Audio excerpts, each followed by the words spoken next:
स्वागत है आपका हमारे YouTube चैनल हिंदी शब्दावली पर। हम लोगों ने इससे पहले पर्यायवाची के 2 सेट कर लिए हैं, अब इसके आगे हम अगला सेट करते हैं। आज हमारे पास पर्यायवाची है कामदेव का।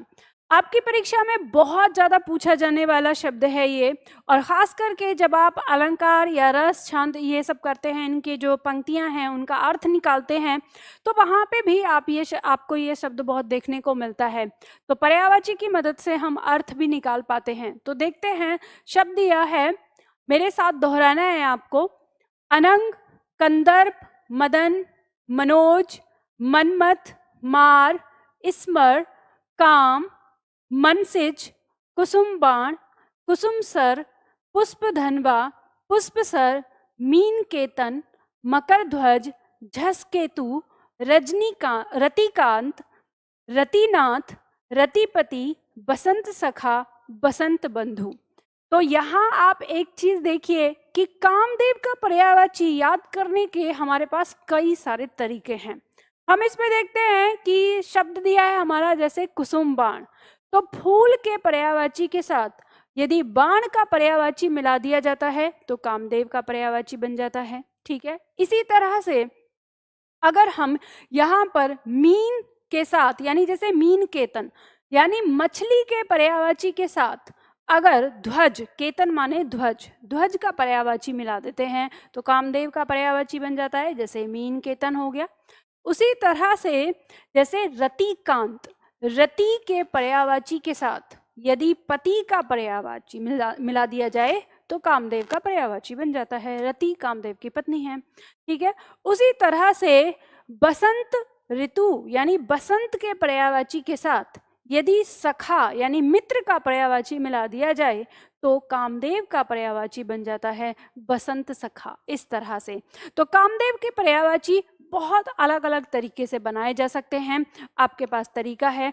तो कामदेव का पर्यायवाची याद करने के साथ साथ हम यहाँ पर और शब्दों का पर्यायवाची भी याद करेंगे इसी के साथ, ताकि हमें वो भी पर्यायवाची याद हो और कामदेव का पर्यायवाची भी हमें याद हो। तो इसमें देखते हैं हम, शब्द है हमारा मछली। तो मछली का पर्यायवाची देखेंगे, यहाँ पर शब्द दिया हुआ है मीन, मकर, झस, मत्स्य, जलतुरी, सफरी, और इसे सफरी दोनों तरीके से लिखा जाता है। तो ये मछली के पर्यायवाची हैं, आपकी परीक्षा के लिए महत्वपूर्ण है। लेकिन अब मछली के पर्यायवाची के साथ अगर हम यहाँ पर झंडा का पर्यायवाची मिला देते हैं तो ये हमारा कामदेव का पर्यायवाची बन जाता है। ठीक है, तो यहाँ पर अगला शब्द है हमारा झंडा।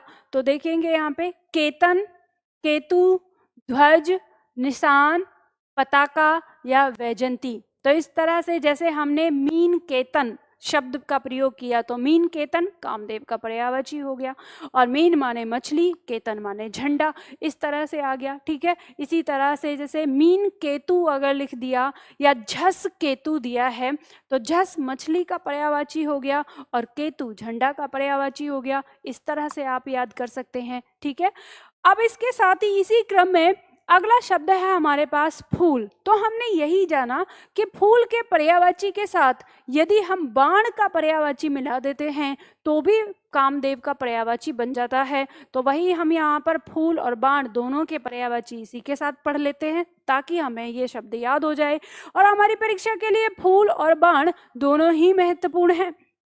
तो मेरे साथ दोहराइएगा, पुष्प, सुमन, कुसुम, प्रसून, मंजरी, पुरोहित, गुल, लतान। तो ये हमारे क्या हो गए, फूल के पर्यायवाची हो गए। अब हम पढ़ते हैं बाण का पर्यायवाची। तो बाण का पर्यायवाची देखते हैं, मेरे साथ बोलिए, धनवा, सर, तोमर, विशिख, इशु, शायक या सिलीमुख। तो ये हमारे बाण के पर्यायवाची हो गए।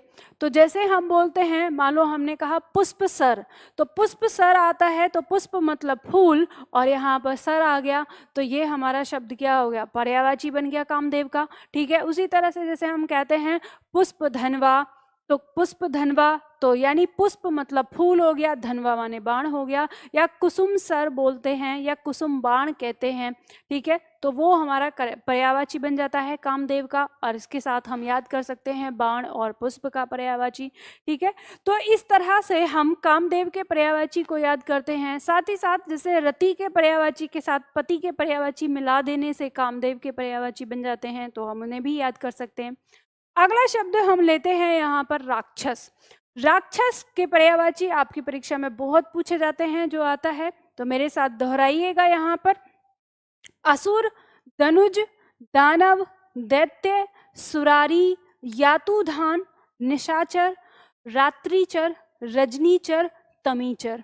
अब आप जानते हैं कि राक्षस के पर्यायवाची बनाने के लिए यदि हम रात के पर्यायवाची में चर मिला देते हैं तो राक्षस का पर्यायवाची बन जाता है। तो इस तरह से हम इसके साथ रात के पर्यायवाची भी याद कर लेते हैं। जबकि हमने लास्ट क्लास में भी करा था चंद्रमा के साथ अगर यानी चंद्रमा के पर्यायवाची में कर मिला देते हैं तो रात का चंद्रमा का पर्यायवाची बन जाता है। ठीक है, तो मैंने गलत बोल दिया। चंद्रमा का पर्यायवाची बनाने के लिए अगर हम रात के पर्यायवाची में कर मिला देते हैं तो चंद्रमा का पर्यायवाची बन जाता है। तो उसी तरह से हम राक्षस का पर्यायवाची बनाने के लिए रात के पर्यायवाची में चर मिला देते हैं तो राक्षस का पर्यायवाची बन जाता है। तो अब इसी तरह से हम देखेंगे, अगला शब्द है हमारे सामने रात्रि। तो रात्रि यानी रात का पर्यायवाची हम देखेंगे छपा, तमी, तमिश्रा, निशा, निशी, यामिनी, रजनी, रात, रैन, विभावरी, सरवरी। तो इस तरह से आप रात के पर्यायवाची की मदद से आप राक्षस के पर्यायवाची भी याद कर सकते हैं और चंद्रमा के पर्यायवाची भी याद कर सकते हैं, और रात के तो आपने याद किए ही। तो ये शब्द आप ये जितने भी यहाँ पर दिए हैं इन शब्दों को आप इस तरह से याद करिए। तो पर्यायवाची में आज हम लोगों ने रात्रि, राक्षस, बाण, फूल और उसके बाद झंडा, मछली और कामदेव, इनके पर्यायवाची हमने याद किए। तो ये आज के लिए इतना ही काफ़ी है। तो ये सारे पर्यायवाची अगर आपको याद हो जाते हैं तो आपकी परीक्षा में पूछे जाने वाले पर्यायवाचियों में आपको ये जरूर मिलेंगे। ठीक है, तो आज के लिए हम इतना ही करते हैं, और छोटी छोटी वीडियो के माध्यम से हम शब्दावली को अपना बहुत मजबूत करते जाएंगे। तो आज के लिए इतना ही, फिर मिलते हैं अगले वीडियो में अगले टॉपिक के साथ।